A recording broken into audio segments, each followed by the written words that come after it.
Hold on to your hats, folks, because this is one vacation that's anything but relaxing. Our story drops in on Mickey, a soldier so tired he could sleep standing up, dragging his two kids, Jack and Jane, to Uncle Noah's secluded, deep woods American cabin. Mom, Sophie, takes the wheel. Poor Mickey's seen enough action for a lifetime. They arrive, expecting peace and quiet. Ha, think again. The house is a disaster zone. Messy, try demolition derby chic. Mickey's trying to play it cool, blaming Uncle Noah's questionable drinking habits. But poor Jane, she stumbles into a truly stinky situation, food waste everywhere. However, amidst the chaos, Jane unearths a family secret. Pictures and mementos reveal a long, proud military history, spanning generations, dad, grandpa, great-grandpa. Even Uncle Noah. This vacation just got a whole lot more interesting. Jane's dad, Mickey, not your average Joe. This guy's a retired Special Forces legend, feared and respected across 9 countries. So yeah, owning a house is one thing, but this house is history. Jane's practically bursting with pride, suddenly dad's way cooler than she thought. But their vacation, let's just say it's not exactly Bora Bora. Whining ensues. Mickey, bless his heart, preaches gratitude, even though he knows they were dreaming of beaches and mountains, not this rustic getaway. See, he's honoring family tradition, visiting the home of his old buddy Noah. Next morning, it's a poignant trip to the family graves, simple resting places for these incredible soldiers. But don't worry, Mickey's got a plan. Target practice. Suddenly, family vacation gets a whole lot more exciting. Little do they know, someone's watching their every move. And Mickey, ever the playful dad, is focused on teaching Jack to shoot while keeping Sophie and Jane entertained. What a family!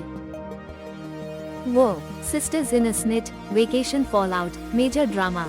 She's room-bound, unleashing a mom-sized tempest. Meanwhile, Jack's TV's kaput. But wait, fake TV? Hidden safe. World War II treasure? Family secrets revealed. Then, Jack's creepy discovery. Dead body under the bed? Holy moly, gotta get out. But, oh, a car. Mystery car. Stuck. Hiding. Silence. Morning arrives. Car's still there. Sophie and Mickey, sleepless vigil. Vacation? More like vacation gone wild. Things were already tense, weapons, family drama, the whole shebang, then bam. A convoy rolls up. Mickey, brave soul that he is, goes to investigate, only to find 12 of his old war buddies. Turns out, these friends want his family's heirlooms, their treasures. Time to raid the attic, folks. But with the house surrounded, escape is a bigger challenge than finding that dusty old great-aunt Mildred's tiara. But Mickey, ever the clever strategist, spots a sleepy soldier, and voila! Family escape. 2 bags of loot and a dash into the woods. The soldiers, still none the wiser. Talk about a family vacation with a side of high-stakes heist. It took those goons a whole hour to notice their loot was long gone. Meanwhile, Mickey, the resourceful rodent, led his family on a wild goose chase, deep into the woods. Finally, finding the perfect hidey hole, he buried their treasure like a pro. The next day, the soldiers, a bunch of organized young'uns, had a big meeting, planning their Mickey hunt. Mickey, hiding like a ninja, watched the whole shebang. Their leader, Kane, blew his top at some poor soldier. Initially, it was all laughs, but then, serious business. One soldier vanished, and suddenly, everyone was walking on eggshells. Mickey, whispering the news to his family, knew they were in for the long haul. Those treasures weren't coming home anytime soon. Whoa, Mickey, the one-man army, decided to tango with 10 soldiers, one-on-one. All for his family, the brave soul. Meanwhile, those soldiers, they were playing hide and seek, trying to make Mickey's life a living, breathing game of Where's Waldo? But Mickey, he spotted one, camouflage and all. Sneaking like a ninja, he grabs the radio and broadcasts to Kane, 10 soldiers left.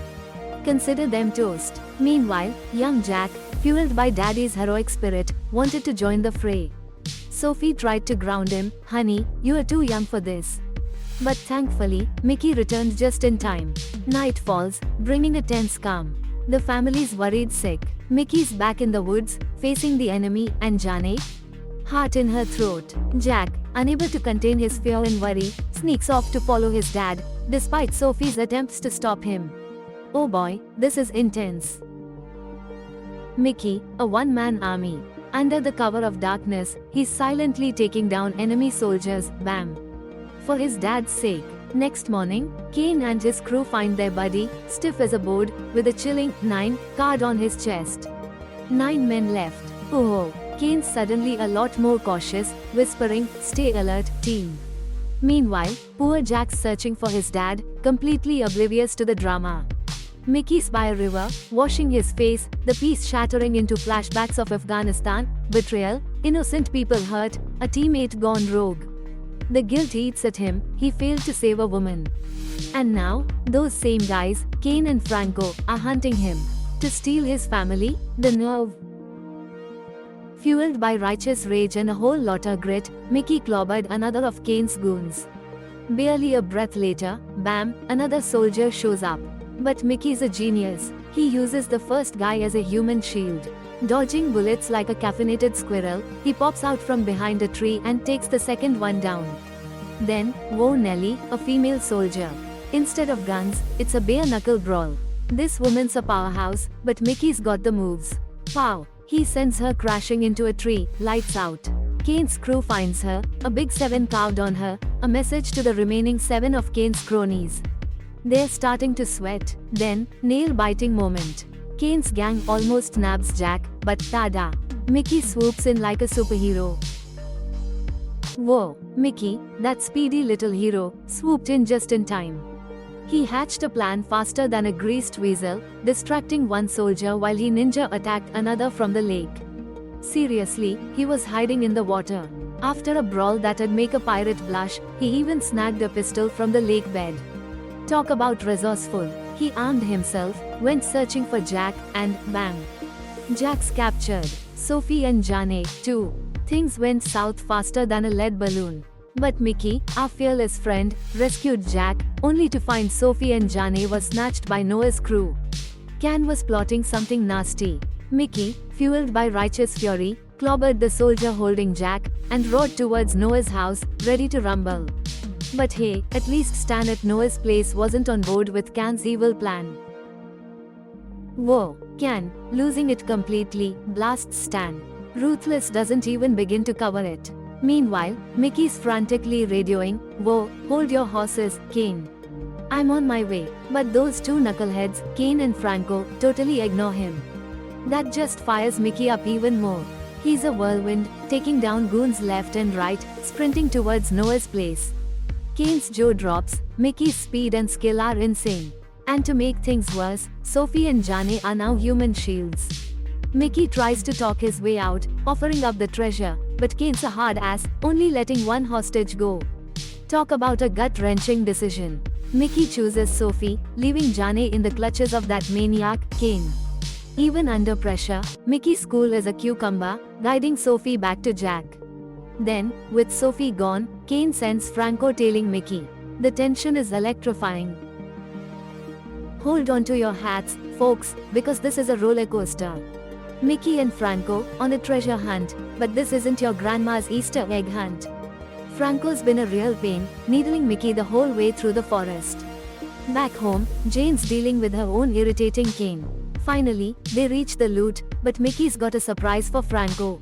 He reveals the treasure, then bam!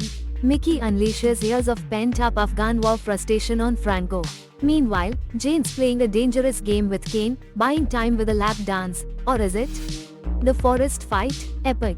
Mickey's skills are on fire, and it's over fast. Franco's down for the count. Double knockout. Jane outsmarted Kane, escaped, briefly. But Kane, like a persistent mosquito, caught her again. Just then, bam, Mickey arrives, Jane's knight in shining armor. He's forced to play nice, but Kane's a volcano about to blow. Betrayed by Jane, and still steaming from Mickey's Franco defeating victory, Kane loses it. He cold cocks Jane. Wham! That's when Mickey's fury explodes, a tidal wave of righteous anger.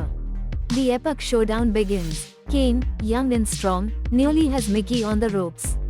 Gun drawn, Kane's about to seal Mickey's fate, until Sophie. A shot rings out. Canes down. Mickey swiftly disarms him. Johnny wakes up, dazed but safe. Family reunited. Crisis averted.